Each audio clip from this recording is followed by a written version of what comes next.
तो भाई हम लोगों को जो है ली चाटलियर्स प्रिंसिपल अब पढ़ना था। हम लोगों ने केमिकल इक्विलिब्रियम में काफी सारी चीजें कवर कर ली थी। मैंने तुम्हें लास्ट क्लास में कहा था कि भाई थोड़ा सा प्री रीड करके रखना ली चाटलियर्स प्रिंसिपल। तो प्री रीड किया, कुछ लोगों ने किया, कुछ लोगों से नहीं हो पाया। गुड गुड, ठीक है। जिन लोगों ने किया बहुत ही अच्छी बात है बेटा।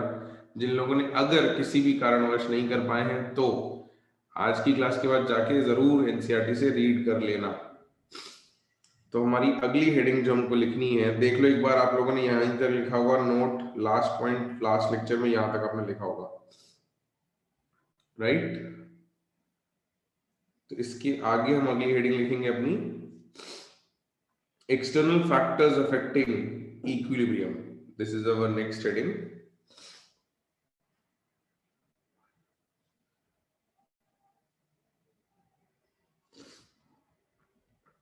एक्सटर्नल फैक्टर्स affecting equilibrium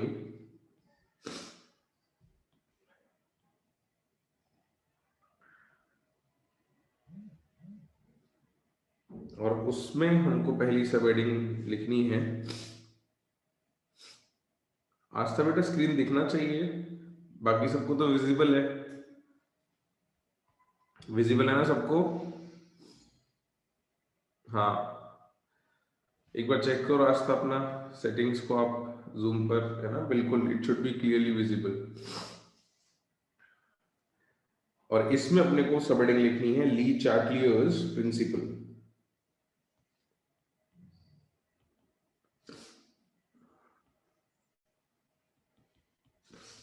ली चार्टलियर्स प्रिंसिपल।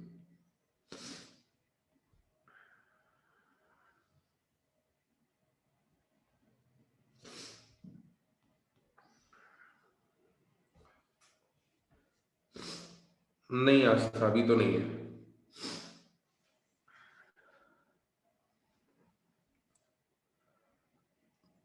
तो तुम्हें याद है रिएक्शन क्वेश्चन पढ़ा था अपन ने पहले?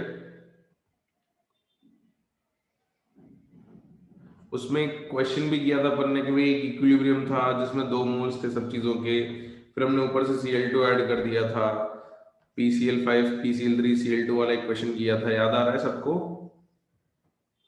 हाँ, तो उसमें भी हमने जो अभी हम पढ़ने वाले हैं उसका यूज किया था एक्चुअली, कि भाई रिएक्शन आपकी इक्विलिब्रियम पर है, अपने पास एक रिएक्शन थी PCl5, इसको लिखना नहीं है अभी, मैं बता रहा हूँ। इसमें आपके पास रिएक्शन थी, इसके दो मोल थे, इसके दो मोल थे, इसके दो मोल थे एट इक्विलिब्रियम। और आप इसमें इसमें क्या किया था, आपने कुछ Cl2 ऐड कर दिया था, तो यहाँ इक्विलिब्रियम डिस्टर्ब हो जाता है। तो ये हमारा एक्सटर्नल फैक्टर की तरह बिहेव कर रहा था कि भी हमने कुछ Cl2 ऐड कर दिया तो हमने इक्विलिब्रियम को डिस्टर्ब कर दिया। तो यही चीजें हम यहाँ पढ़ेंगे ली चार्टलियर्स प्रिंसिपल के अंदर, कि भाई इक्विलिब्रियम डिस्टर्ब करते हैं तो इक्विलिब्रियम जाएगा कहाँ। यहाँ हमने रिएक्शन क्वेश्चन से समझाया था कि Q जो है वो कैसे बड़ा हो गया था, तो रिएक्शन पीछे ले गए थे। याद आ रहा है सबको? ये सवाल किया था अपन लोगों ने, आंसर भी निकाला था, x की वैल्यू पूछी थी अपने से। बिल्कुल। तो जो कुछ हम यहाँ पढ़ने वाले हैं उस चीज को हम Q से तो बता ही सकते हैं। If you compare Q and K आपको आंसर मिल ही जाएगा। बट कुछ केसेस में बिना क्यू कैलकुलेट करे हम लॉजिकली अगर बताना चाहें तो हम ली चार्टलियर्स प्रिंसिपल का यूज करेंगे। अगर कभी भी कंफ्यूजन हो तो क्यू और के कंपेयर कर लेना, वो कंफ्यूजन दूर हो जाएगा। तो हम पढ़ते हैं भाई कि क्या कहता है ली चार्टलियर्स प्रिंसिपल। लिखो, मैं डिक्टेट कर रहा हूं, मेरे साथ साथ लिख लो। If a change is applied to the system at equilibrium,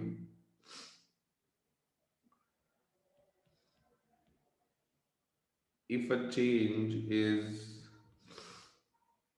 applied to the system at equilibrium, comma,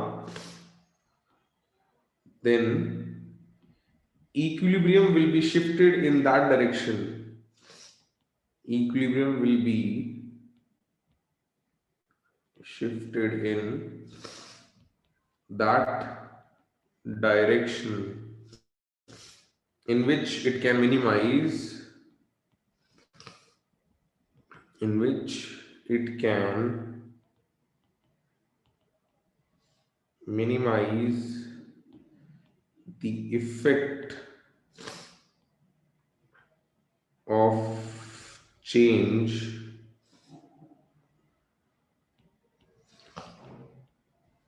applied and the equilibrium is established again under new conditions. तो ली चैटल प्रिंसिपल बस ये कह रहा है कि अगर आपने कोई भी चेंज कर दिया इक्विलिब्रियम सिस्टम में तो इक्विलिब्रियम वापस कोशिश ये करेगा कि वो इक्विलिब्रियम अटेन कर ले. This is what the equilibrium will try to do. तो अब इसको हम अलग अलग कंडीशंस में देख लेते हैं कि भाई अलग अलग कंडीशंस अप्लाई करेंगे तो क्या होगा.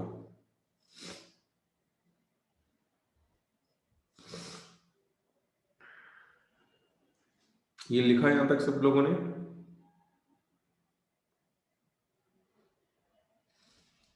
Very good. तो अब इसमें पहला चेंज हम देखते हैं. इसमें लिखो number 1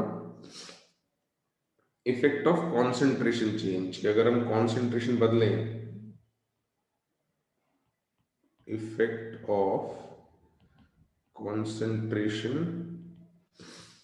change, that we change the concentration of reactants or products, तो क्या होता है.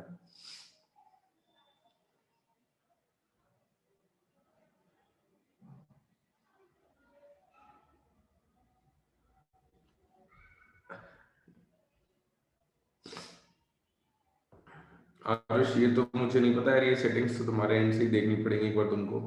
बट तुम्हें ब्लैक स्क्रीन तो पूरी दिख रही है ना.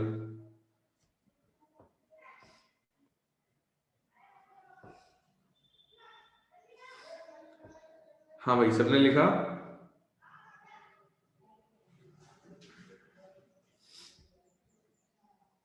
ओके माधव वॉइस तो प्रॉपर आनी चाहिए यार. आई थिंक सब लोगों को आ तो रही है. एक बार अपने सिस्टम में चेक कर लो है ना.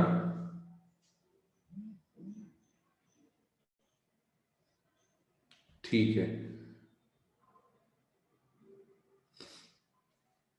लिखो बेटा इफेक्ट ऑफ कंसंट्रेशन चेंज. तो अब मुझे तुम बताओ, मैं तुमसे ही पूछ लेता हूँ, लॉजिकली बताना फिर मैं लिखवा दूंगा कि अगर तुम किसी इक्विलिब्रियम में कॉन्सेंट्रेशंस बदलो, जैसे तुमने मान लो रिएक्ट इक्विलिब्रियम था, वही PCl5 वाला एग्जांपल ले लेते हैं कि अगर PCl5 in equilibrium with PCl3 और Cl2 है और इक्विलिब्रियम की कुछ कॉन्सेंट्रेशन है ना. इसकी रिएक्टेंट की कुछ कॉन्सेंट्रेशन है और प्रोडक्ट की कुछ कॉन्सेंट्रेशन है.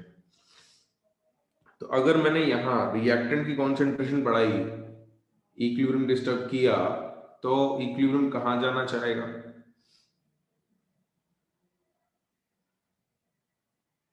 फॉरवर्ड जाना चाहेगा है ना. तो हमने स्टेटमेंट क्या लिखा है कि if a change is applied to the system then the equilibrium will shift in that direction in which it can minimize the effect of change. तो यही बात ली चैटलिस्ट प्रिंसिपल कह रहा है कि भाई आपने यहाँ कॉन्सेंट्रेशन बढ़ा दी है तो इक्विलिब्रियम चाहेगा कि इसकी कॉन्सेंट्रेशन कम हो, तो ये जाएगा फॉरवर्ड, जो बात हम क्यू से बता रहे थे.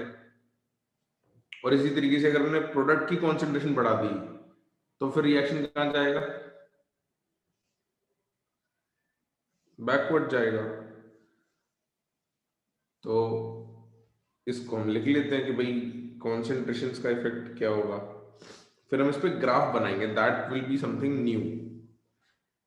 बिल्कुल लॉजिकल सी बात है श्रेय, बिल्कुल लॉजिकल है. वही तो हम कह रहे हैं कि पढ़ना तो लॉजिकल बात ही है.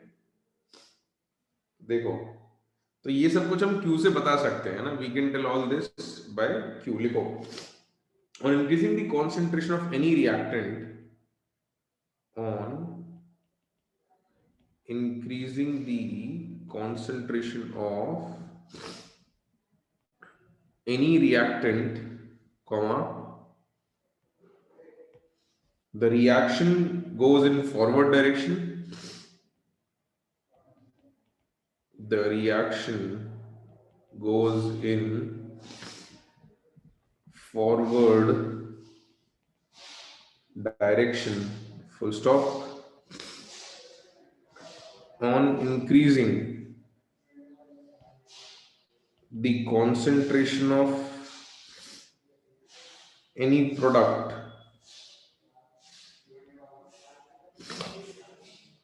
the reaction goes in, अच्छा एक सेकेंड, जब तुम्हारी स्क्रीन फ्रीज हो गई मैं भी इसको चेंज कर देता हूँ।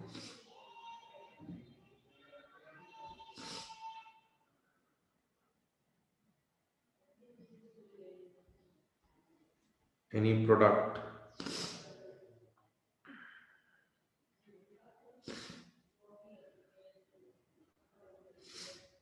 the reaction goes in backward direction, the reaction goes in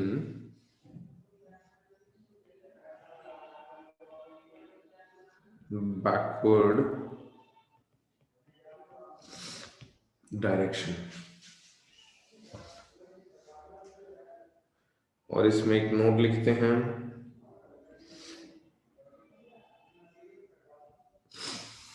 pure solids और प्योर लिक्विड्स की कॉन्सेंट्रेशन को कितना लिखा जाता था बेटा? 1 लिखा जाता था। तो प्योर सॉलिड्स और प्योर लिक्विड्स का अमाउंट कितना भी हो वो उसकी वैल्यू हमेशा 1 रखेंगे, हाँ या ना? तो अगर हम उसकी वैल्यू हमेशा 1 रखने वाले हैं तो क्या प्योर सॉलिड या प्योर लिक्विड ऐड करने से कोई फर्क इक्विलिब्रियम पे पड़ेगा? नहीं पड़ेगा, है ना? वही हमको नोट में लिखना है कि एडिशन ऑफ प्योर सॉलिड और pure liquid, addition of pure solid और pure liquid has no effect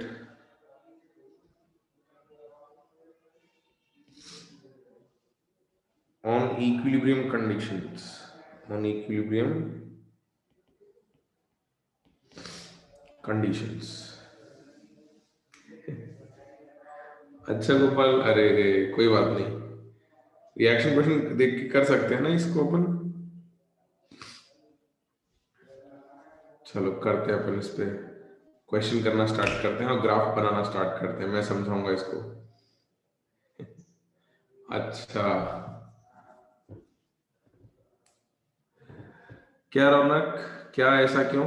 ये तो भी मैंने बोला ना बेटा, प्योर सॉलिड्स प्योर लिक्विड की कॉन्सेंट्रेशन 1 रहेगी। तो आप अगर pure solid pure liquid add भी करोगे तो आपने कॉन्सेंट्रेशन में कोई चेंज ही नहीं किया बेसिकली।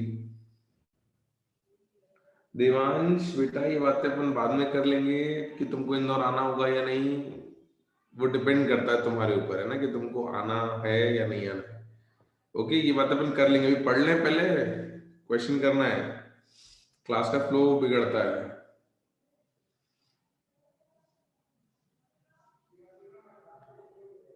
नहीं नहीं आरुष, ऐसा नहीं है।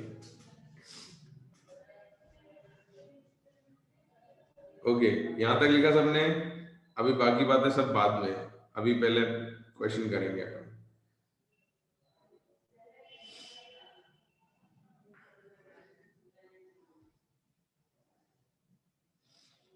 और इंक्रीजिंग के बाद में कहाँ पे बेटा? ये वाला, ये कॉन्सेंट्रेशन को शॉर्ट में लिखा है, CONC इज कॉन्सेंट्रेशन, ठीक है? Okay, let's now solve a question on this. तो लिखो question, consider the equilibrium, consider the equilibrium, तुमको एक इक्विलिब्रियम दे रखा है, N2 gaseous plus 3H2 gaseous in equilibrium with twice of NH3 gaseous,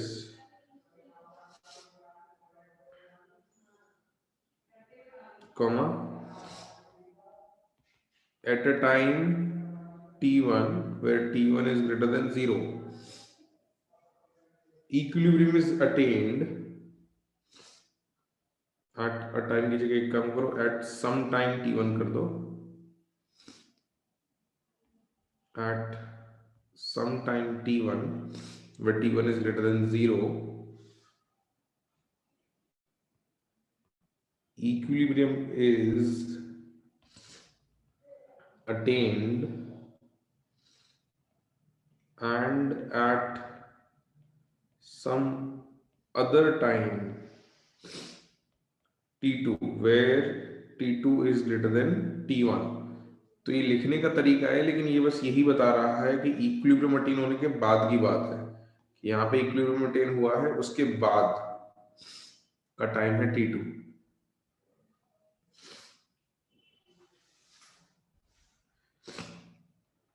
And at some other time t2, NH3 is further added. NH3 is further added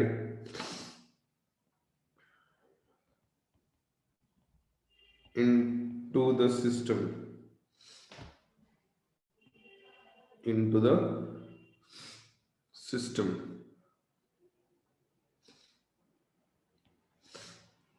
then trace concentration versus time and rate versus time graphs. तो reaction जाएगा कहाँ ये तो हमको पता है, लेकिन अब हमको अप्लाई करना है कि वो जाने के बाद उसका ग्राफ हम कैसे बनाएं।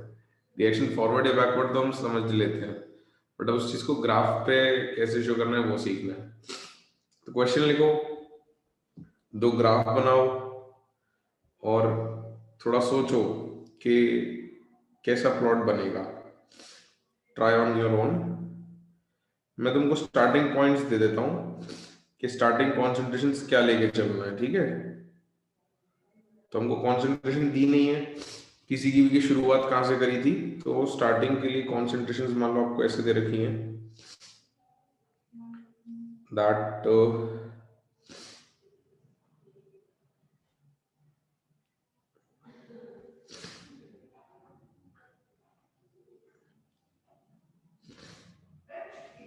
this is your concentration A, this is 2A and this is 3A।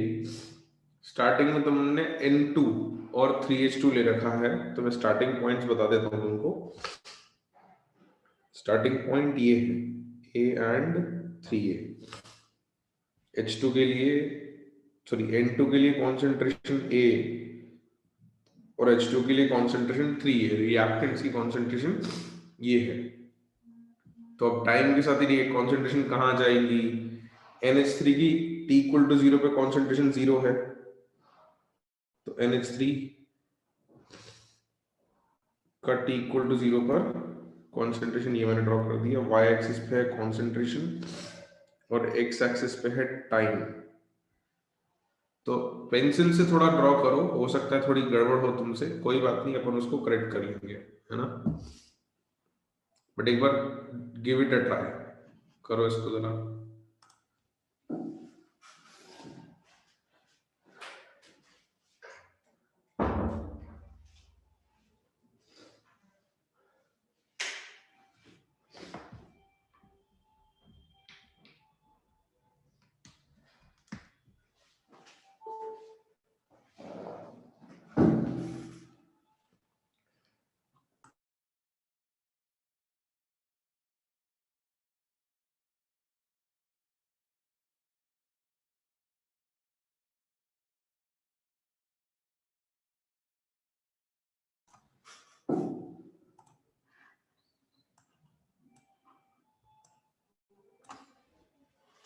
Aarush, किसका ग्राफ ऊपर जाएगा अभी?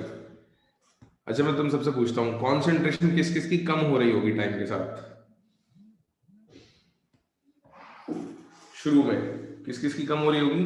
N2 और H2 की, ठीक है। अच्छा, बढ़ेगी किसकी कॉन्सेंट्रेशन विथ टाइम? NH3 की। और ये कब तक होगा? जब तक इक्विलिब्रियम नहीं आ जाता तब तक होगा। ठीक है, तो देखो N2 की कॉन्सेंट्रेशन अगर, थोड़ा सा इसको हटा रहा हूं यहाँ से, N2 की कॉन्सेंट्रेशन अगर लगभग हाफ हो जाती है ना, लगभग हाफ कर दी हमने, let's say we brought it to close to A/2, तो H2 की कम होके कहां तक पहुंचेगी? H2 की कॉन्सेंट्रेशन कम होके कहां तक पहुंचेगी? 3A/2 तक, है ना? सही बात है, बिल्कुल। तो इसकी कॉन्सेंट्रेशन भी डिक्रीज करेंगे, बट इसकी कॉन्सेंट्रेशन प्रोपोर्शनली 3 गुना ज्यादा कम होगी। तो ये हमने प्रोपोर्शनली उसके हिसाब से कम कर दी, ठीक है। NH3 की कहां तक पहुंच जाएगी?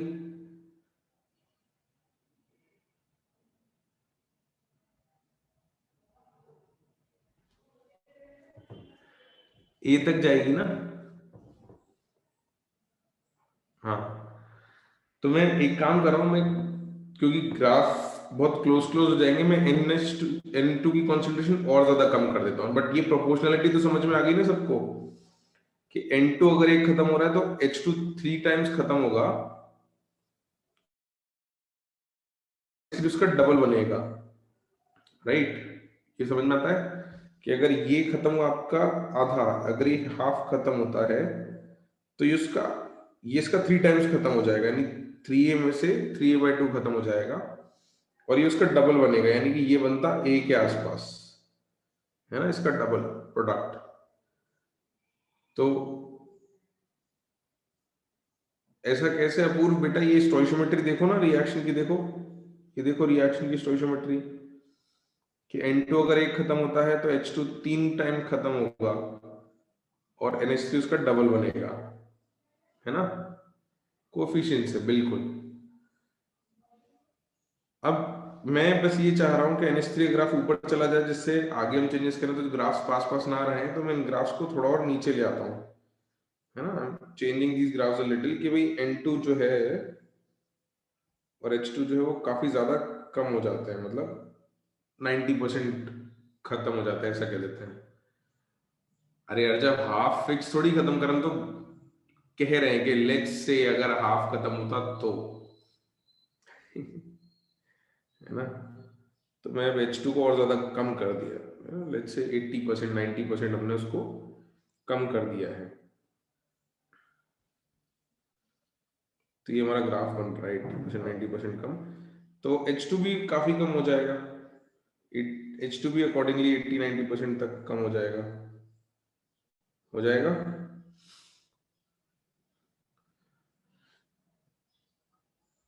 और NH3 की लिमिटिंग वैल्यू क्या होगी बेटा? NH3 किससे कम रहेगा ये बता दो। जैसे N2 जो है वो तो A से 0 हो सकता था लिमिटिंग वैल्यू, तो A से 0 मतलब A खत्म हो सकता, तो NH3 किससे नीचे रहेगा हमेशा? 2A से, बिल्कुल। तो NH3 ग्राफ ऊपर तो जाएगा, but it will be less than 2A, ऐसा कुछ ग्राफ आ जाएगा तुम्हारा। This will be your graph for NH3, ठीक है। इसको थोड़ा और स्मूथ कर देते हैं।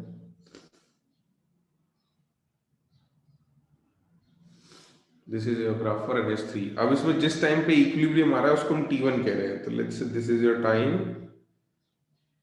T1, ये आपका टाइम है T1।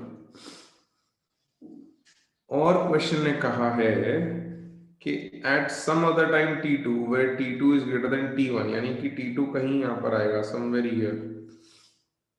इस पे आपने अमोनिया ऐड कर दिया, ठीक है। तो if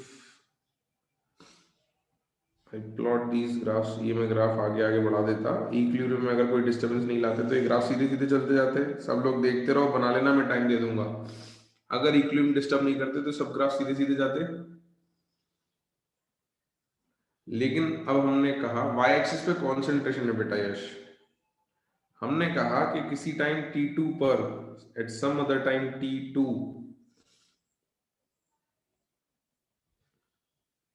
you added ammonia, ammonia add कर दिया, यानी कि अब ये तो हट गए,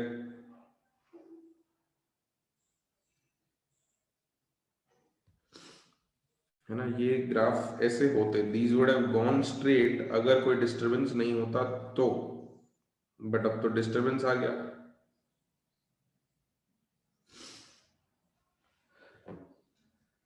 तो अब यहाँ डिस्टरबेंस पे क्या करूं मैं, किसका ग्राफ कहाँ ले जाऊं ये बताओ। ये जो T2 है यहाँ पर किसके ग्राफ में क्या चेंज कर दूं।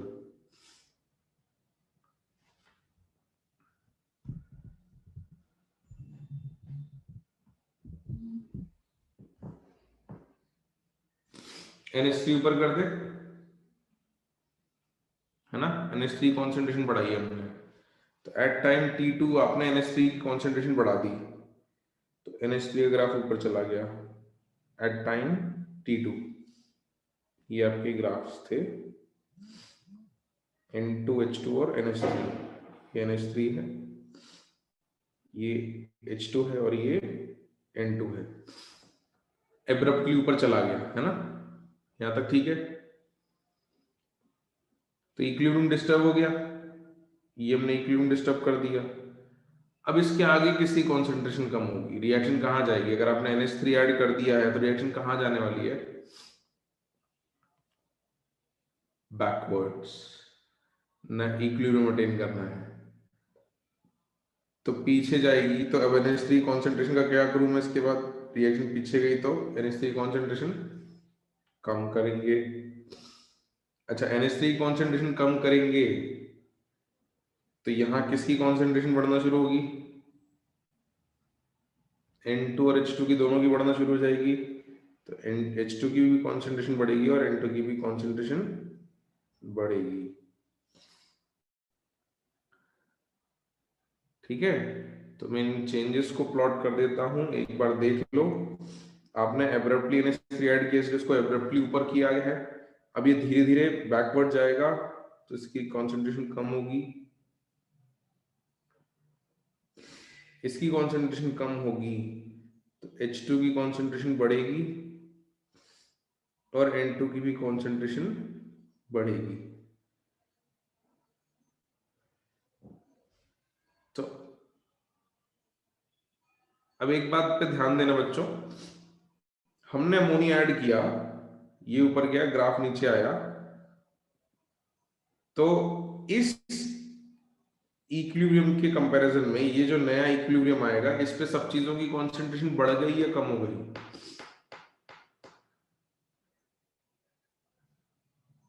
बढ़ गई, है ना। तो आप ओरिजिनल इक्विलिब्रियम पर किसी को भी एक बढ़ाओ, रिएक्टेंट की कॉन्सेंट्रेशन बढ़ा दो या प्रोडक्ट की कॉन्सेंट्रेशन बढ़ा दो, नया इक्विलिब्रियम जब भी आएगा उस पर कॉन्सेंट्रेशन हमेशा सबकी क्या मिलेगी, सबकी बढ़ी हुई मिलेगी, क्योंकि आपने सिस्टम में एक्स्ट्रा चीजें ऐड कर दी हैं। तो एक्स्ट्रा चीजें ऐड करने में आपको एक्स्ट्रा रिएक्टेंट्स और प्रोडक्ट्स मिल जाएंगे, ठीक है। ये मैं आपके लिए जूम इन कर देता हूं, इसको आप बना लो। ऑलराइट, तो बेटा नंदन NH3 ऐड करेगा तो NH3 का कॉन्सेंट्रेशन बढ़ेगा ना। जैसे मान ले पहले तेरा कॉन्सेंट्रेशन 2A था, तूने A और बढ़ा दिया तो 3A हो जाएगा ना कॉन्सेंट्रेशन, तो तुमने बढ़ा दिया। Good Aarush, good. हाँ, बच्चे खुद कर सकते हैं जूम इन स्क्रीन को, बट फिर भी मैंने कर दिया कि एक बार कर लो, है ना। हाँ, ये है कि इन सब में चेंजेस अलग अलग आएंगे, ठीक है। ये सब में इंक्रीज जो है वो बराबर नहीं आएगा, वो अलग अलग आएगा, but it will always be an increase. देखो ये इन लाइन से हमेशा ऊपर है सारे,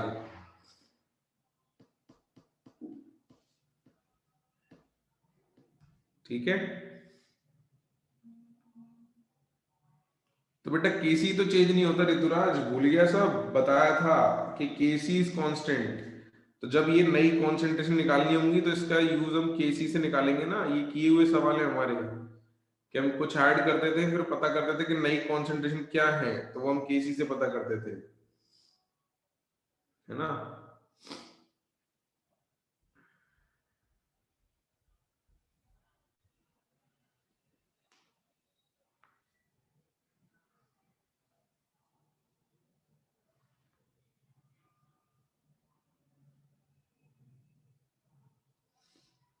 चलो अभी तो रेट का ग्राफ भी बनाना है, एक बार इसको बनाओ तो सही, फिर अपन रेट का ग्राफ भी बनाते हैं। बनाओ जल्दी गोपाल बेटा, स्लोली ऐड करेंगे तो फिर अलग तरीके से चेंजेस होंगे ना।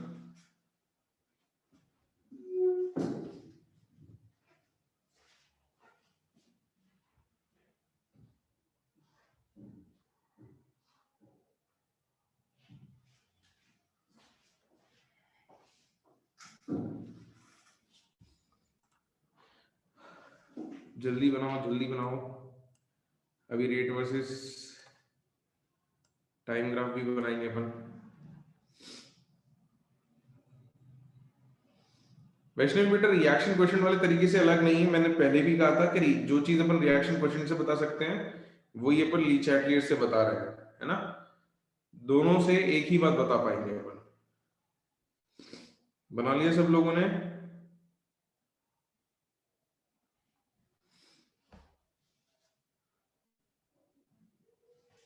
अब हमको रेट वर्सेस टाइम ग्राफ बनाना है, नेक्स्ट ग्राफ।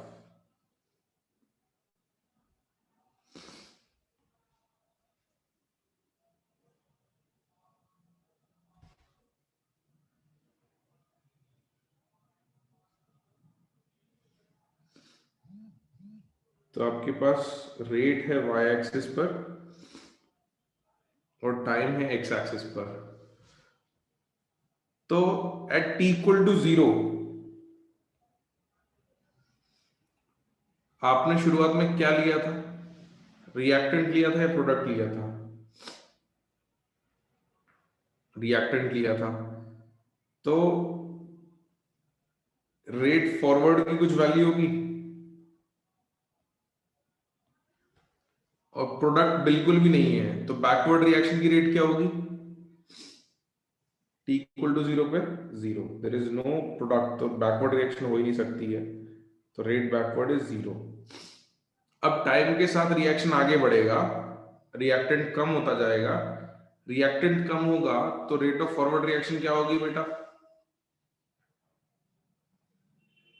डिक्रीज होती जाएगी। तो रेट फॉरवर्ड जो है वो धीरे धीरे कम होती जाएगी। और रेट बैकवर्ड क्या होगा?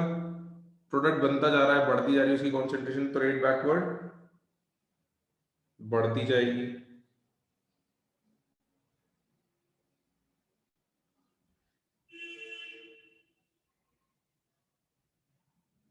और हमने ये ग्राफ शुरुआत में भी बनाया था, अगर तुम लोगों को याद आ रहा हो तो, जब हमने कहा था पहला ग्राफ जो हमने बनाए थे रेट्स के और कॉन्सेंट्रेशन के, तब भी हमने ये ग्राफ बनाया था कि at equilibrium R rate forward और रेट बैकवर्ड शुड बी क्या हो जाना चाहिए? दोनों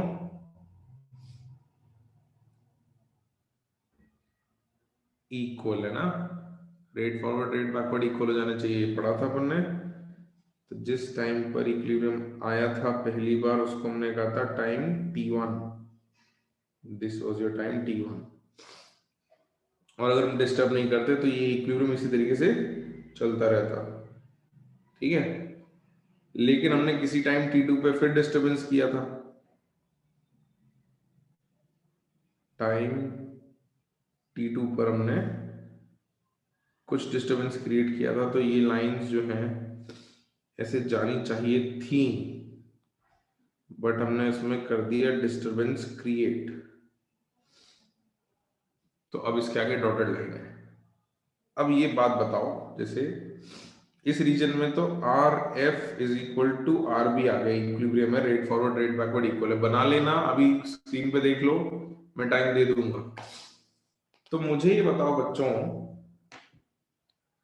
कि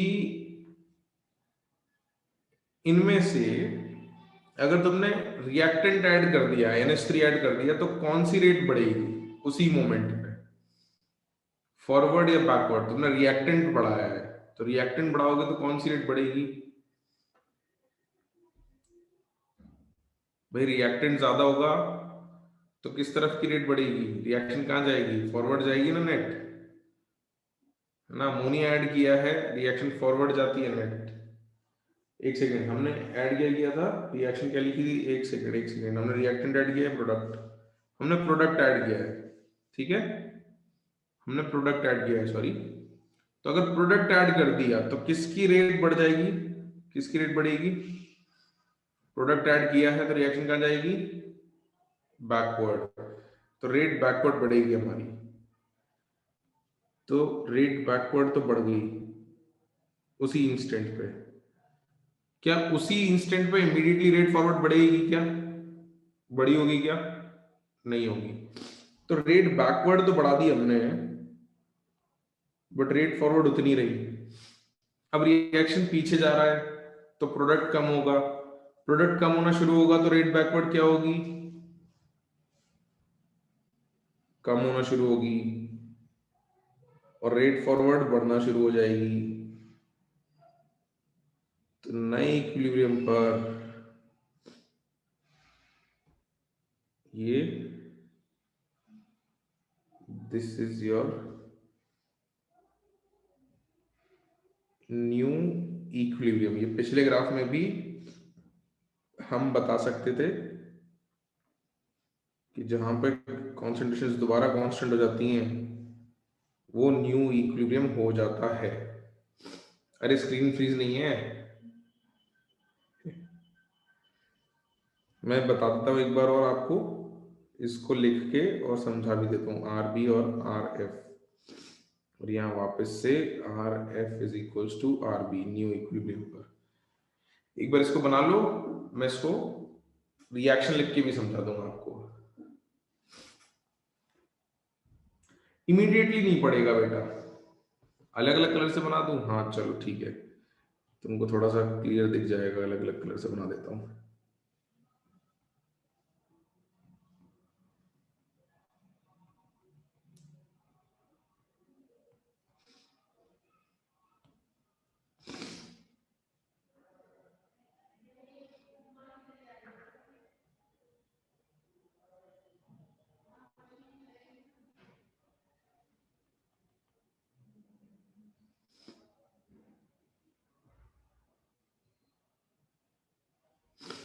ठीक है,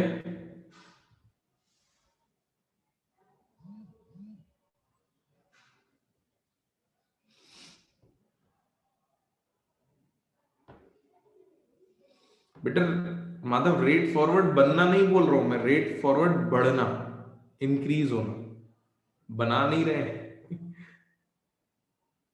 मैं समझाता हूं तुमको।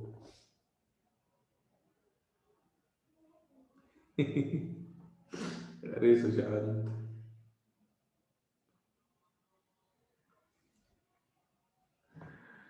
कीर्तन यार पता नहीं तुमने कब कॉल किया था, बट थोड़ा आजकल मुश्किल रहता है क्योंकि most of the time either I am in classes और ऑलरेडी ऑन डाउट्स, और बच्चे हुए टाइम में ऑन कॉल्स, है ना? अभी पहले जल्दी से ये लिख लो,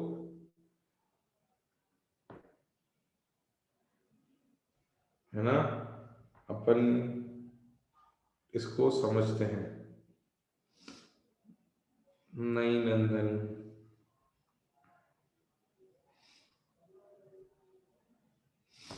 रेट फॉरवर्ड के बढ़ने का मतलब प्रोडक्ट बनना, ये कह सकते हैं कि हाँ रेट फॉरवर्ड ज्यादा हो गई तो क्या होगा कि आपका प्रोडक्ट की कॉन्सेंट्रेशन बढ़ना शुरू हो जाएगी। मैं इसको आपको एक बहुत अच्छे, मतलब बहुत अच्छे तो क्या, मतलब एक नंबर के एग्जांपल से समझा देता हूँ।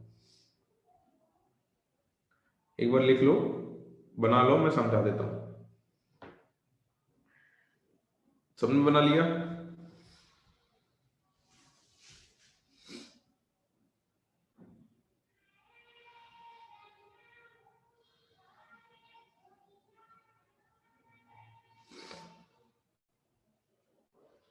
तो देखो बेटा, मैं इसको आपको, हाँ ग्राफ बना ली ना, मैं आप समझा देता हूँ कि हुआ क्या, देखना जरा। ये NH3 था, या N2 से शुरू कर दे, N2 3H2 in equilibrium with 2NH3, ठीक है। और T इक्वल टू 0 पे इसको आपने मान लो 1 मोलर ले लिया, इसको 3 मोलर ले लिया और ये 0 था, ये कॉन्सेंट्रेशन है। और T equal to T equilibrium पर ये हो गया आपका 1 माइनस 1/2, 3 माइनस 3/2, तो ये बन गया 1, ये आ गई कॉन्सेंट्रेशन। तो यहाँ आप कैसी लिखोगे, तो वो आ जाएगा 1 का स्क्वायर अपॉन 1/2 इंटू 3/2 का क्यूब, तो यू विल हैव 16/27। हाँ, इसको लिखने की जरूरत नहीं है, सिर्फ समझाने के लिए ले रहा हूं मैं। हाँ मीक, हाँ। अब देखो आपने क्या किया, आपने यहां पर ये आपका टाइम t1 था, फिर एट टाइम t2 ये आपके पास 0.5 था, ये आपके पास 1.5 था, ये 1 था, इसमें आपने और 1 ऐड कर दिया। तो अब जब आप q निकालोगे तो q आएगा 2 अपॉन 1/2 इंटू 3/2 का क्यूब, तो ये 32/27 आ जाएगा। तो अब Q जो है वो ग्रेटर देन K हो गया, तो रिएक्शन कहाँ जाएगी, हाँ 2 का स्क्वायर, सॉरी हाँ स्क्वायर करना है, तो इनफैक्ट 64 हो जाएगा, सही बात है, दिस विल बी 64, बैकवर्ड जाएगी। अब इसको हम ग्राफ में समझ लेते हैं और रेट को भी समझ लेते हैं। देखना यहाँ पर, देखो बच्चों, यहाँ पर आपके पास सिर्फ रिएक्टेंट थे, तो आपके पास कुछ रेट फॉरवर्ड थी, और यहाँ पर कोई भी प्रोडक्ट नहीं था, तो रिएक्शन बैकवर्ड नहीं जा सकती थी, तो रेट बैकवर्ड क्या थी आपकी, 0। ये लिखना नहीं है, ये बिल्कुल लिखना नहीं है, मैं समझा रहा हूँ बस। तो ये कंडीशन जो थी t इक्वल टू 0, इसको हमने यहाँ प्लॉट किया, देखो ये रेट फॉरवर्ड की कुछ कुछ वैल्यू है और रेट बैकवर्ड 0 है। अब इसका मतलब क्या हुआ कि रिएक्शन आगे तो जा रही है, पीछे नहीं आ रही है, रेट बैकवर्ड 0 है तो। ठीक है, ध्यान से सुनते जाओ, मैं बहुत डिटेल में समझा रहा हूँ इस बात को, तो हम इसको बहुत बार रिपीट नहीं कर पाएंगे क्योंकि हम बहुत डिटेल में समझ रहे हैं। तो रेट फॉरवर्ड कुछ है और रेट बैकवर्ड 0 है, तो अब अगर रेट फॉरवर्ड कुछ है तो ये कॉन्सेंट्रेशन 1 से और ये 3 से कम होना शुरू होगी विथ टाइम, ये मान लो 0.9 हो गई, तो ये 2.7 हो जाएगी, फिर ये अगर 0.8 हो गई तो ये 2.4 हो जाएगी, है ना, कम होती जाएगी।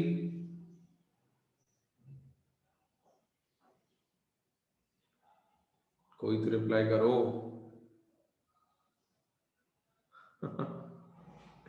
हाँ, तो अब क्या हो रहा है, ये हमने यहाँ पे प्लॉट किया, देखो कि रेट फॉरवर्ड कम होती जा रही है, और क्योंकि अमोनिया बनता जा रहा है, प्रोडक्ट बनता जा रहा है, तो रेट बैकवर्ड बढ़ती जा रही है। अब इनको अल्टीमेटली कहाँ पहुंचना है, इक्वल होना है, तो एट T1 इस कॉन्सेंट्रेशन पे ये रेट्स इक्वल हो गए, इक्विलिब्रियम आ गया। अब आपने एकदम से क्या किया, देखो यहां पर ये 0.5 था, ये 1.5 था, तो यहाँ कुछ रेट फॉरवर्ड थी, ये अभी भी 1.5 और 0.5 है, तो रेट फॉरवर्ड सेम रहेगा, जितना था उतना ही रहेगा, हाँ या ना, बिल्कुल। तो इस पॉइंट पे रेट फॉरवर्ड पहले जितना था अभी भी उतना ही है, इस इमीडिएट पॉइंट पे, लेकिन इस पॉइंट पे आपने अमोनिया ऐड कर दिया, तो यहाँ रेट बैकवर्ड कुछ था, यहाँ रेट बैकवर्ड क्या होगा, बढ़ जाएगा, अगर आपने अमोनिया बढ़ा दिया तो यही हमने किया, देखो रेट फॉरवर्ड तो नहीं बढ़ाया क्योंकि कॉन्सेंट्रेशन उतनी थी, रेट बैकवर्ड बढ़ गई। अब रेट बैकवर्ड बढ़ गई तो रिएक्शन ने वापस पीछे जाना शुरू किया, तो पीछे जाना शुरू किया तो इसकी बैकवर्ड की रेट कम होना शुरू हो गई, फॉरवर्ड की बढ़ना शुरू हो गई, फिर वापस अल्टीमेटली उनको इक्वल होना है। तो ये ग्राफ आ गया। ठीक है, तो ये मतलब आप एक स्टेप बाय स्टेप सोचोगे ना तो पूरा ग्राफ भी समझ में आता है। तो इसको मैं हटा दूं, इसको लिखने की जरूरत नहीं है, बस ग्राफ समझना था।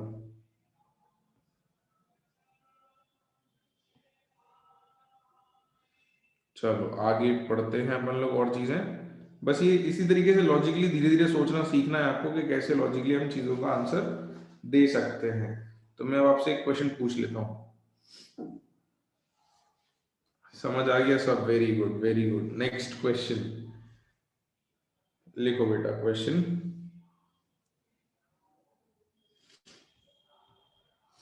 एट अ कांस्टेंट वॉल्यूम, नहीं नहीं वो लिखना नहीं था बेटा, वो तो एग्जांपल ले रहा था, वो नहीं लिखना था, बस ग्राफ तक लिखना है, उसके बाद क्वेश्चन लिखो। लिखो लिखो, at a constant volume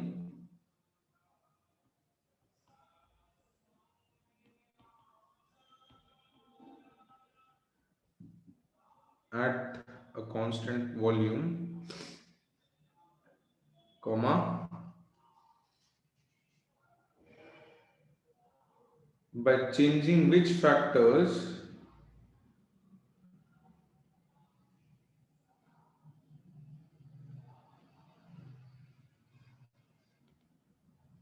by changing which factors amount of NH3 at equilibrium can be increased.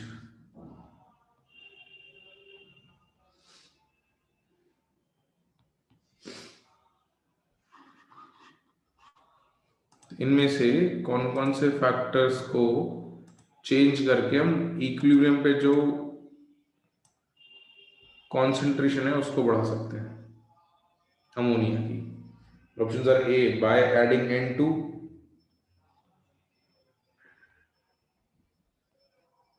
B by adding H2,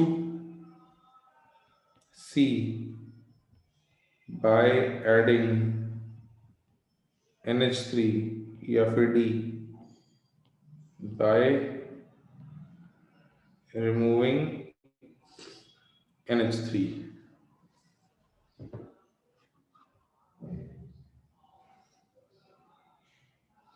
तो इतना समझने के बाद तो सबको आंसर आ जाना चाहिए। हाँ, मोर देन वन करेक्ट हो सकता है, बिल्कुल। This is multiple, this can be multiple correct. तो भाई क्या आंसर आएगा? काफी लोगों के सही आंसर आ गए हैं। तो अभी हमने कहा था कि आप कोई भी रिएक्टेंट ऐड करो या कोई भी प्रोडक्ट ऐड करो, जब नया इक्विलिब्रियम बनेगा तो क्या होता है, सारे रिएक्टेंट और प्रोडक्ट्स की कॉन्सेंट्रेशन पुराने इक्विलिब्रियम के कंपैरिजन में क्या हो जाती हैं? इंक्रीज हो जाती हैं। बिल्कुल, very good. A, B and C, very nice. तो आंसर इज ए, बी और सी। तीनों कंडीशंस में अगर आपने कुछ भी ऐड कर दिया, N2 किया या H2 किया या NH3 किया, सबकी कॉन्सेंट्रेशन इंक्रीज हो जाएंगी एज कंपेयर टू प्रीवियस। ये हमने यहाँ पे देखा था, है ना? इफ यू ऐड एनीथिंग, यहाँ हमने प्रोडक्ट ऐड किया था। ये स्टेटमेंट लिखवा दूं? ठीक है, मैं लिखवा देता हूँ। लिख लो, इस स्टेटमेंट को लिख लो नोट करके।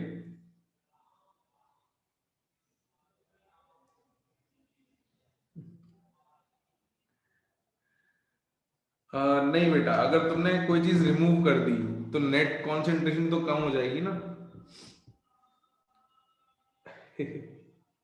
आरुष, बहुत मुश्किल क्वेश्चन आएंगे बेटा, भी आगे आएंगे, चिंता मत कर। अभी मैं अगले ग्राफ बनवाऊंगा तुमसे, वो मुश्किल रहेंगे। मुश्किल तो ग्राफ ही था,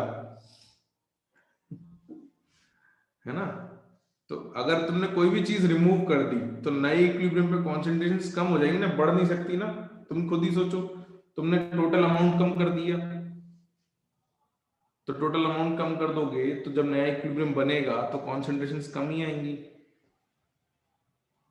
हाँ, ऑब्वियसली एट न्यू इक्विलिब्रियम पूछ रहे हैं ना। तो मैं नोट करवा देता हूं इस बात को, तुम लिख लो, एक काम करो, नोट इट डाउन, लिख लो नोट करके। क्या हो गया वेदांश?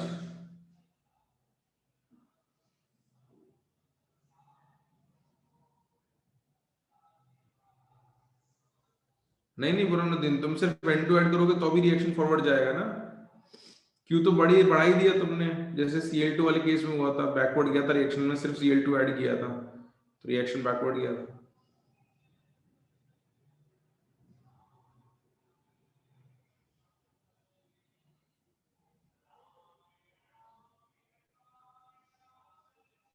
ओके वेदांश रुक जाओ, एक सेकंड में बोल देता हूँ पैनलिस्ट को।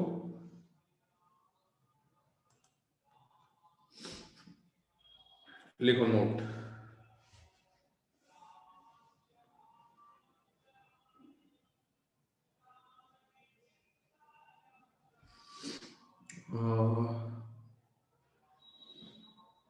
नोट को तुम कैसे लिखोगे, इस तरीके से लिखो,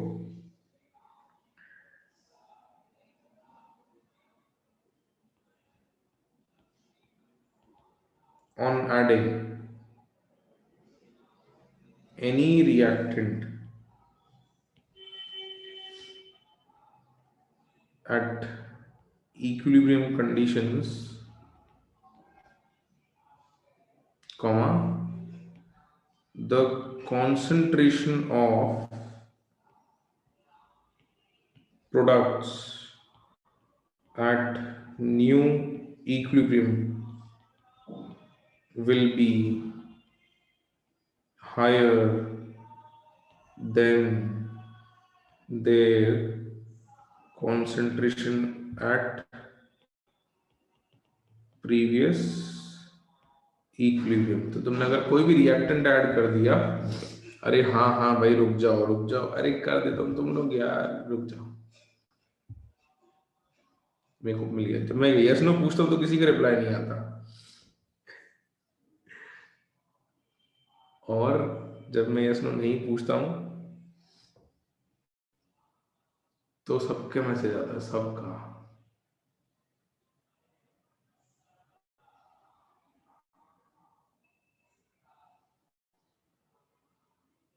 ओके ओके ओके,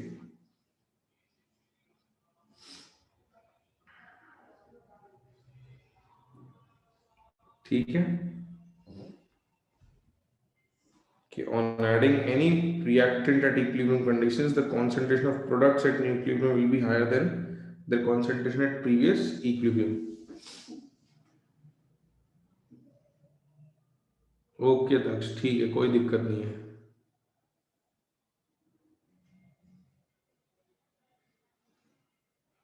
ठीक है, लिख लिया सबने?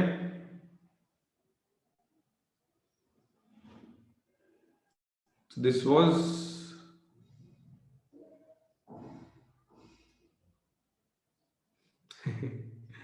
कोई बात नहीं खुशहाली, ठीक है, मतलब ऐसा ये नहीं कह रहा हूँ कि सब लोग एकदम से साथ साथ रिप्लाई करो। आई वाज जस्ट टेलिंग कि मैं जब कभी कभी यस का पूछता हूँ तो इतने लोगों का रिप्लाई नहीं आता जितना स्क्रीन फीड पे सबका मैसेज रहता है।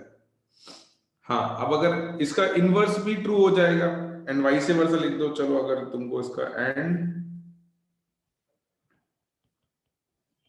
वाइस वर्सा, तो अगर कोई भी प्रोडक्ट ऐड करोगे तो रिएक्टेंट्स की कॉन्सेंट्रेशन ओरिजिनल से ज्यादा हो जाएगी। ये बात समझ में आती है सबको? बिल्कुल। तो इफेक्ट ऑफ कॉन्सेंट्रेशन पे हमने काफी बात कर ली, इफेक्ट ऑफ प्रेशर चेंज पे कुछ बातें कर ली, उस पर कुछ ग्राफ बनाएंगे हम लोग भाई, और उस पर कुछ क्वेश्चन करेंगे, उस पर 2-3 क्वेश्चन करेंगे। हाँ हाँ आरुष, पढ़ लिया मैंने, तो रिप्लाई करता है, बिल्कुल करता है। आओ भैया आगे पढ़ते हैं।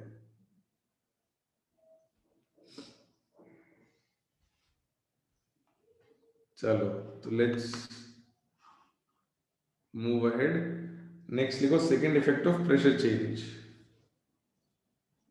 This was first effect of concentration change, second हमको लिखना है इफेक्ट ऑफ प्रेशर चेंज, कि अगर हम प्रेशर बढ़ाएंगे तो क्या होगा।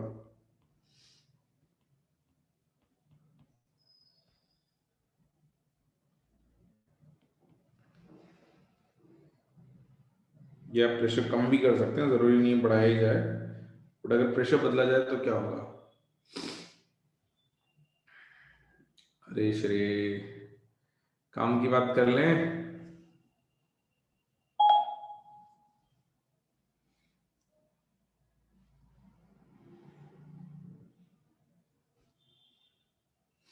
लिखो, on increasing pressure equilibrium will shift in the direction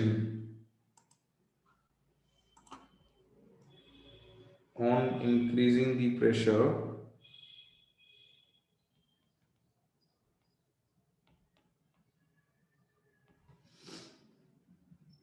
comma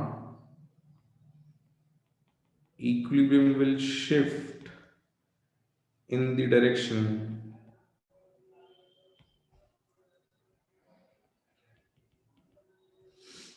in which pressure decreases, in which pressure decreases, that is where the number of moles of gaseous components, that is where the number of moles of gaseous components in the reaction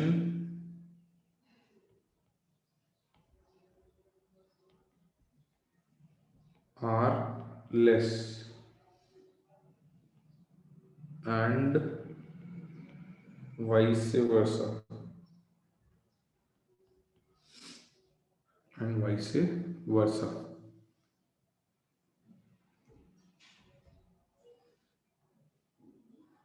लिखा?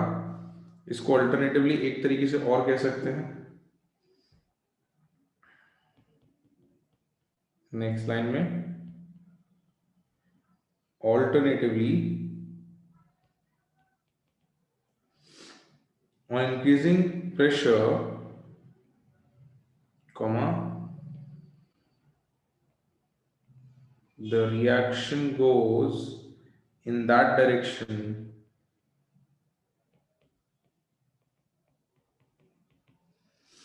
the reaction goes in that direction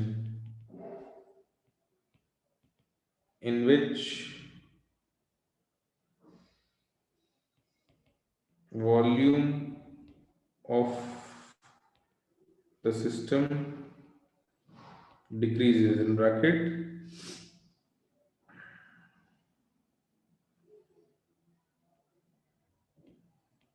gaseous components are lesser in number, bracket closed,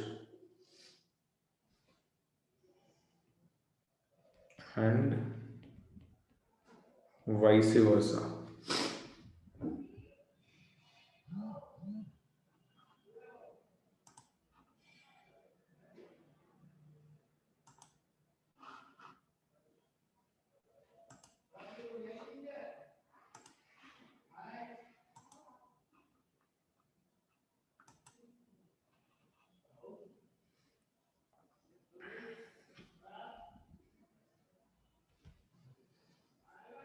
ये लिखो, इसके नीचे एक note लिखते हैं, इसकी कुछ एग्जांपल कराता हूं, तो इसको कैसे अप्लाई करना है ये आपको समझ में आ जाएगा।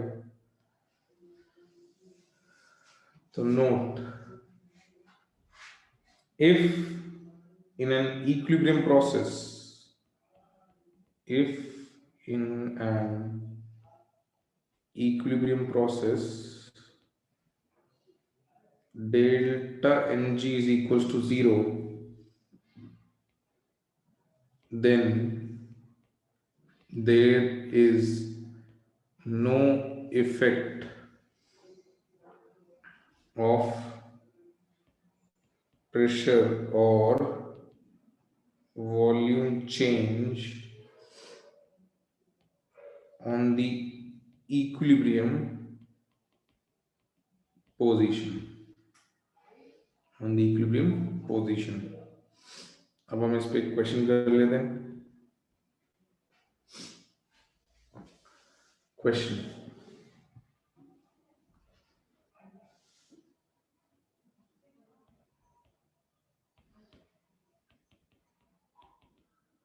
in the following equilibrium reactions,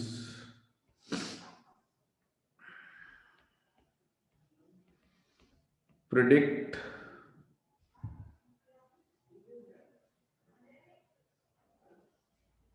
the reaction direction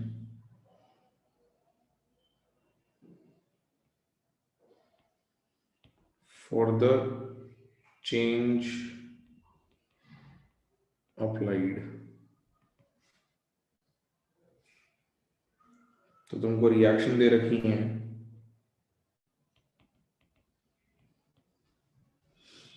और यहाँ दो कंडीशन दे रखी हैं, pressure increase, pressure decrease, total pressure की बात हो रही है। तो पहला reaction N2 plus 3H2 in equilibrium with twice of NH3, सब गैसेस हैं।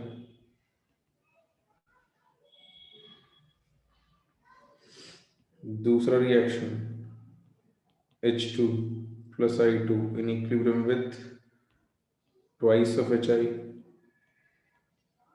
all are gaseous। तीसरा reaction CaCO3 solid in equilibrium with CaO solid plus CO2 gas, और चौथा रिएक्शन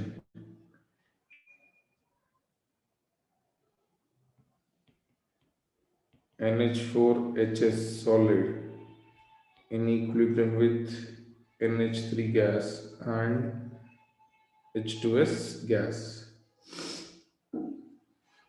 तो इतना लिख लो, फिर मुझे बताना कि हर रिएक्शन में प्रेशर इंक्रीज करने में क्या हो रहा है और प्रेशर डिक्रीज करने में क्या हो रहा है, मतलब रिएक्शन फॉरवर्ड जाएगी या बैकवर्ड, कहाँ जाएगी, ये बताना है।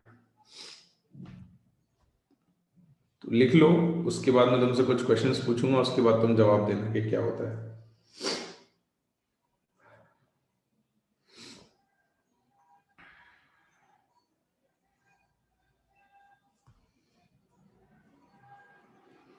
लिखा सबने?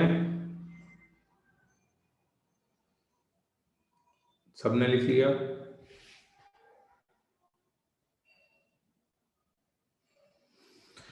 ठीक है। तो अब बच्चों, जो हमने स्टेटमेंट लिखा है उसका यूज करते हैं। मैंने तुम्हें ये लिखवाया कि प्रेशर बढ़ाने पर रिएक्शन वहां जाएगी जब गैसियस कंपोनेंट्स कम होते हैं, है ना। तो पहली रिएक्शन में रिएक्टेंट साइड कितने स्टोइशियोमेट्रिक कोफिशिएंट्स का टोटल अगर करें तो टोटल कितने गैसियस कंपोनेंट के मोल्स आएंगे स्टोइशियोमेट्रिक हिसाब से? 4। और प्रोडक्ट में कितने आ रहे हैं? 2। तो अगर प्रेशर बढ़ाओगे तो रिएक्शन किधर जाना चाहेगी? Reaction will try to go forward, है ना। तो यहां जाएगी रिएक्शन फॉरवर्ड। अच्छा, अगर प्रेशर कम करेंगे तो कहां जाएगी? बैकवर्ड। अच्छा, अगले केस पे आते हैं। H2 I2 और 2HI, इधर किधर गैसियस कंपोनेंट ज्यादा है? सेम है ना, डेल्टा एन जी 0 है अपना। तो डेल्टा एन जी 0 होता है तो फिर प्रेशर से कोई फर्क पड़ेगा क्या? प्रेशर बढ़ाओ घटाओ कोई फर्क पड़ेगा? नहीं पड़ेगा। तो प्रेशर इंक्रीज पे नो चेंज, और प्रेशर डिक्रीज पर भी नो चेंज। थर्ड रिएक्शन में किस तरफ गैसियस कंपोनेंट ज्यादा है, रिएक्टेंट या प्रोडक्ट? किस तरफ ज्यादा है? प्रोडक्ट में ज्यादा है। तो प्रेशर बढ़ाने पे जहां गैसियस कंपोनेंट कम होंगे वहां जाना है, तो प्रेशर बढ़ाएंगे तो रिएक्शन कहां जाएगी? बैकवर्ड जाएगी। आर फॉरवर्ड क्यों जाएगी? पागल हो गया क्या भाई? बैकवर्ड जाएगी ना। जहां भी गैशियस कंपोनेंट्स कम है वहां जाएगी, राइट। प्रेशर बढ़ाएंगे और प्रेशर कम करेंगे तो कहां जाएगी?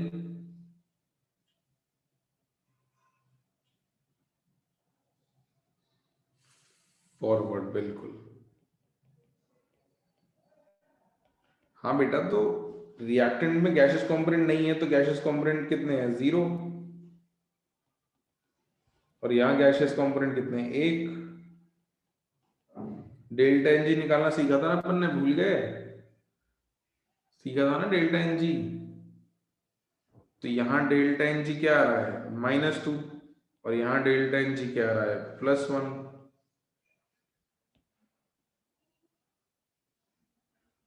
राइट।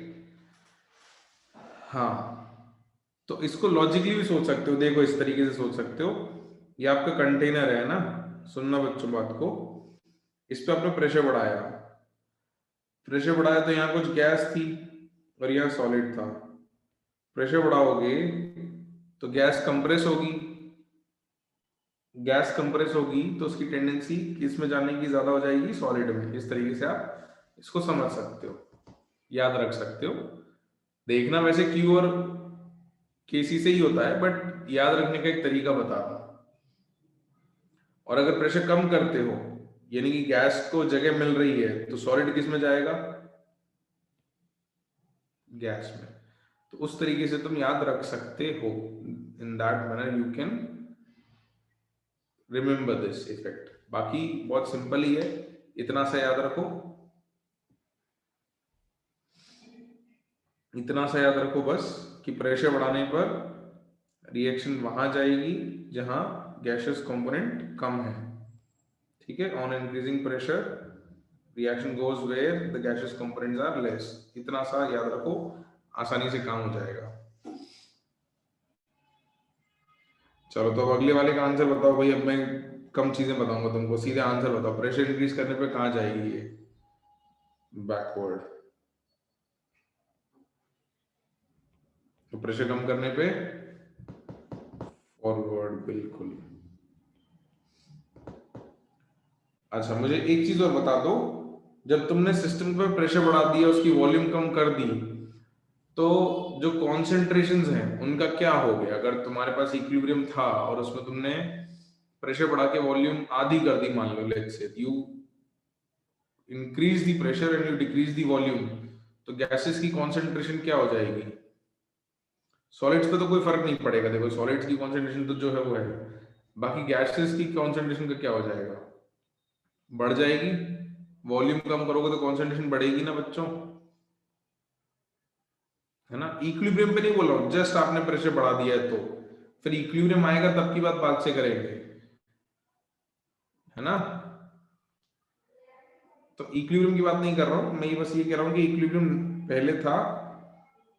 एक सेकेंड, पहले आपके पास इक्विलिब्रियम था,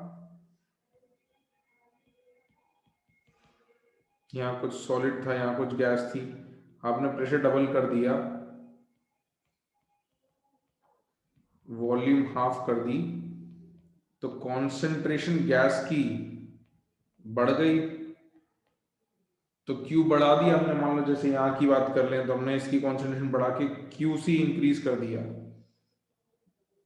ठीक है, तो क्यू सी बढ़ जाता तो रिएक्शन कहाँ जाती है बच्चों?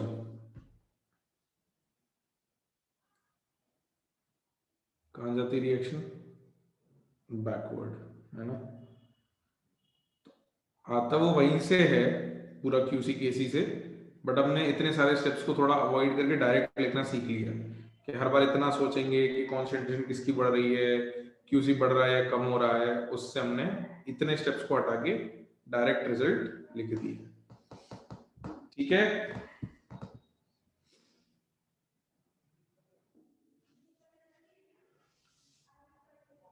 बेटा ऋतुराज, अमाउंट कम होगा कि नहीं होगा वो तो निकालना पड़ेगा ना, इक्विलिब्रियम पे, नए इक्विलिब्रियम पे रिएक्शन बैकवर्ड गया, तूने वॉल्यूम भी कम कर दिया, अमाउंट भी कम कर दिया, अब किसका अमाउंट कितना कम होगा वो देखना पड़ेगा ना, तो ऐसे डायरेक्ट नहीं बोल सकता तू।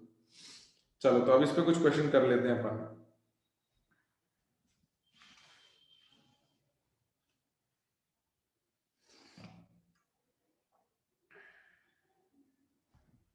लिखो क्वेश्चन।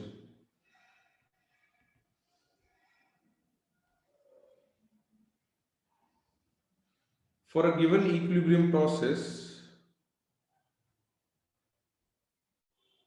लिखो for a given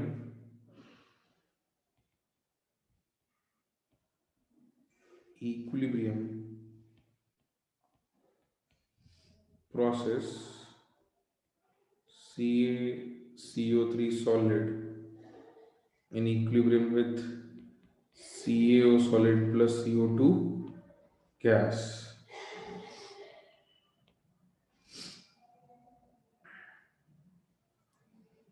comma, on increasing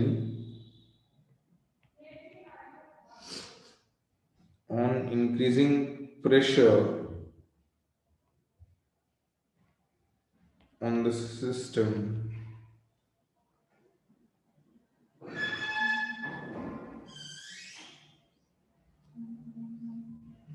on increasing the pressure on the system,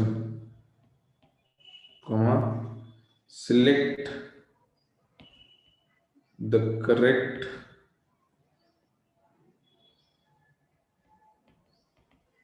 options. तो आपने प्रेशर बढ़ा दिया और उससे रिलेटेड कुछ ऑप्शंस आपको दे रखे हैं कि क्या क्या होता है। तो first option is reaction goes in backward direction,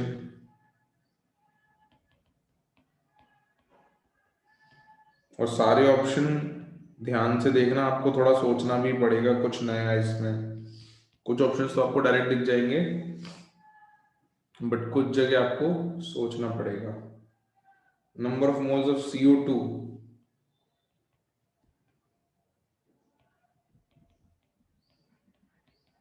will decrease at new equilibrium. Third, concentration of CO2 will remain unchanged at new equilibrium when compared to previous equilibrium. Or fourth, there is no effect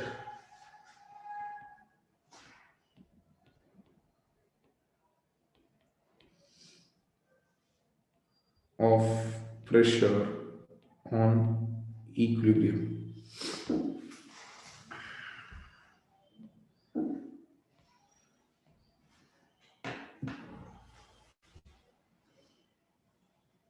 हाँ, system means total container पूरा, reactant और product सब मिला के total. तो अभी कुछ ही लोगों के सही आंसर आ रहे हैं। धैर्य बेटा तेरा आंसर ठीक है, बाकी लोगों के मतलब गलत नहीं है बट कंप्लीट नहीं है। किसी ने कुछ मिस किया है, किसी ने कुछ और मिस किया है। अच्छा, ए और बी ऑब्वियस है क्या? ए और बी ऑब्वियस है क्या? इसमें तो दिक्कत नहीं है किसी को। भाई प्रेशर बढ़ाएंगे तो रिएक्शन पीछे जाएगा, रिएक्शन पीछे जाएगा, वॉल्यूम कम होगी तो बैकवर्ड जा रहा है, ये हमने सीख लिया। और पीछे जाएगा तो मोल्स ऑफ CO2 कम होंगे, ये हमको पता है ना। ए और बी तो थोड़े ऑब्वियस हैं, या 1 and 2 आर ऑब्वियस। थर्ड को आपको लिख के देखना पड़ेगा, है ना। तो एक सेकंड रुक जाओ, इस थर्ड ऑप्शन से आपको बहुत सारी बातें क्लियर हो जाएंगी। ध्यान से सुनना। जब आपको ओरिजिनल इक्विलिब्रियम था, है ना, 1 मिनट रुक जाओ, सब लोग लिखना छोड़ दो, इधर देख लो। आपके पास मान लो ओरिजिनल इक्विलिब्रियम था CaCO3 in equilibrium with CaO plus CO2 था। ये सॉलिड था, ये सॉलिड था, ये गैसियस था। ये आपका ओरिजिनल इक्विलिब्रियम था। ये तो सॉलिड है, इसका कोई कॉन्सेंट्रेशन नहीं लिखना, ये भी सॉलिड है। और इसके मोल्स लिख लेते हैं, मान लो अपन इसके मान लो 1 मोल थे, है ना, और वॉल्यूम लिख लेते हैं, यहाँ 1 लीटर थी। तो कॉन्सेंट्रेशन भी लिख सकते हैं, ये 1 मोलर हो जाएगा, ये सॉलिड है, ये सॉलिड है। तो देयरफॉर Kc कितना आएगा बेटा? केसी कितना आएगा, 1 आ जाएगा। मैंने डेटा इसलिए लिया है जिससे वैल्यू सिंपल रहे। अब आपने क्या किया, प्रेशर डबल कर दिया, राइट, प्रेशर डबल कर दिया तो वॉल्यूम हाफ हो गई।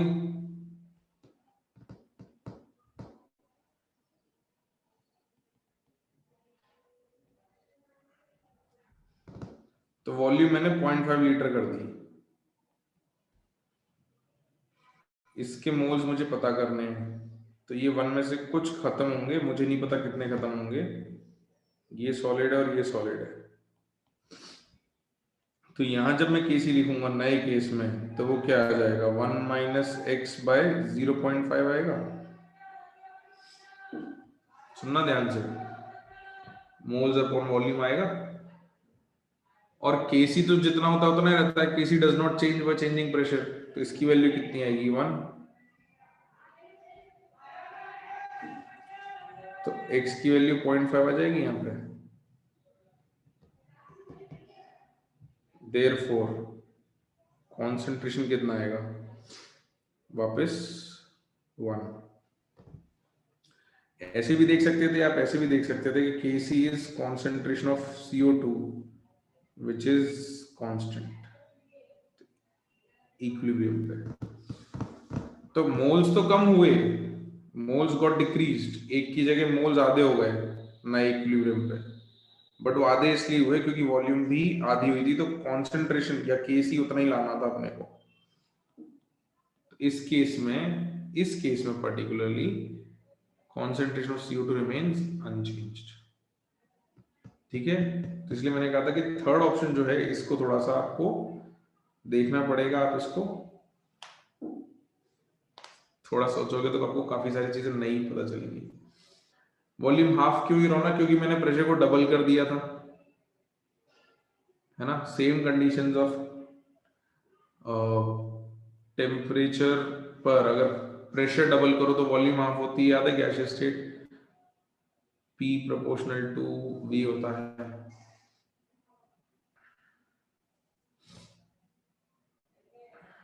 सुशांत बेटा पैनलिस्ट कर देते हैं उन सब चीजों को, P1 इक्वल टू P2V2, ठीक है। तो मैं इसको हटा रहा हूँ ये, क्योंकि एग्जाम्पल ही था, डेटा एग्जैक्ट नहीं है ये, but this was just to explain कि भाई Kc जो है that is concentration of CO2 और वो कांस्टेंट रहता है किसी भी इक्विलिब्रियम पर, तो इसलिए हमारा ऑप्शन सी सही है। तुमको यहाँ रीजन लिखना हो तो लिख लेना, since Kc is concentration of CO2 which is constant at equilibrium। ठीक है, नहीं बेटा राघव, बिल्कुल प्रेशर चेंज करने पे Kc चेंज नहीं होता, Qc चेंज होता है। ये हमने नोट लिखा था पहले, याद है, बहुत पहले ये नोट लिखा था हमने, प्रॉपर्टीज ऑफ इक्विलिब्रियम कांस्टेंट में लिखा था ये सब, कि Kc और Kp प्रेशर बदलने से या कॉन्सेंट्रेशन बदलने से नहीं बदलते हैं, सिर्फ और सिर्फ टेम्परेचर बदलने से बदलते हैं। उसकी एक इक्वेशन भी लिखी थी अपन ने, डेल्टा एच वाली। हाँ, Kx एंड Kn में चेंज आ जाता है, लिखा सबने। तनिष बेटा गाइडेंस सेशन के बारे में मैं भी कुछ क्लियरेंस ले लूंगा, उसकी बात करेंगे अपन। मैं तुमको होमवर्क क्वेश्चन देना चाहता हूँ।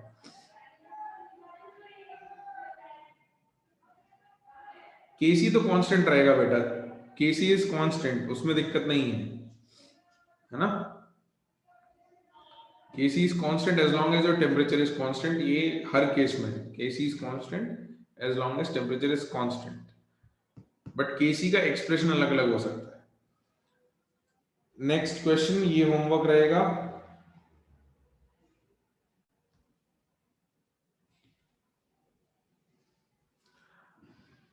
कार्तिक बेटा बस ये क्वेश्चन दे दूं, उसके बाद डाउट क्लियरेंस का मैं क्लियर कर दूंगा तुमको, रुक जाओ बस। एक ही क्वेश्चन लिख ले, होमवर्क क्वेश्चन, उसके बाद नोट्स में लिखना है इस क्वेश्चन को, इसलिए दे रहा हूं मैं। For H2 gaseous plus I2 gaseous in equilibrium with 2HI gaseous, on increasing the pressure on the system,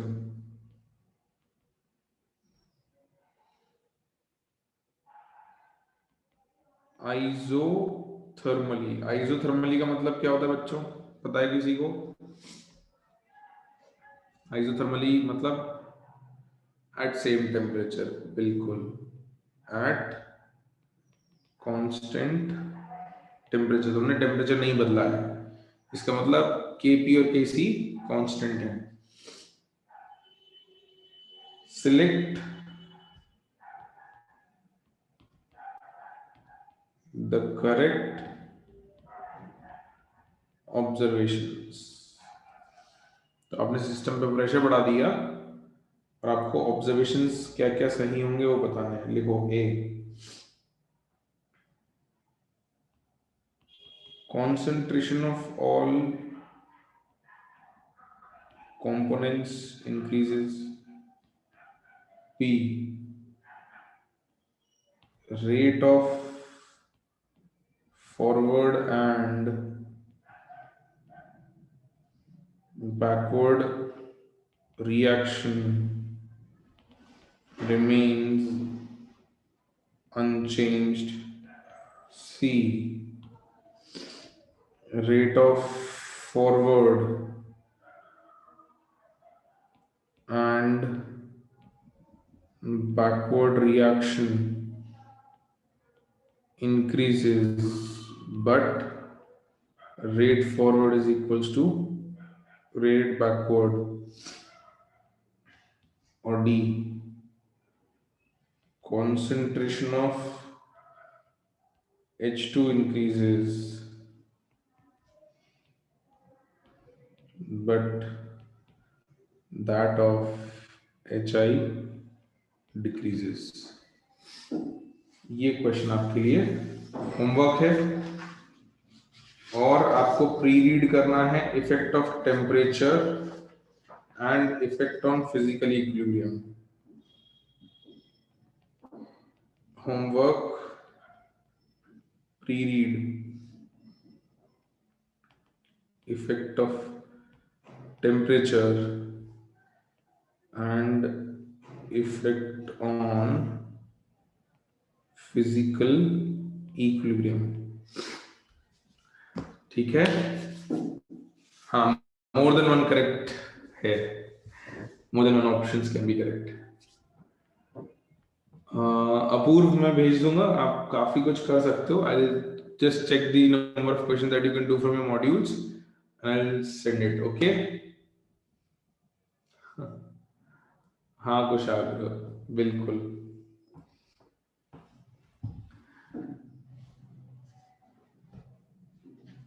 तो इफेक्ट ऑफ टेम्परेचर ही एक मेन टॉपिक, और इनर्ट गैस का एडिशन, दो चीजें हैं जो बच रही हैं। थर्मोडायनेमिक्स के फॉर्मूले में लिख लेंगे, उनका यूज हम अगले चैप्टर में ही करेंगे, बट इक्विलिब्रियम में लिखे होने चाहिए, तो उनको लिख जरूर लेंगे। ठीक है? हाँ, तो एक बात और कर लेते हैं, जो लोग पूछ रहे थे डाउट सेशंस का, वो मैं डिस्कस कर देता हूँ अभी, है ना।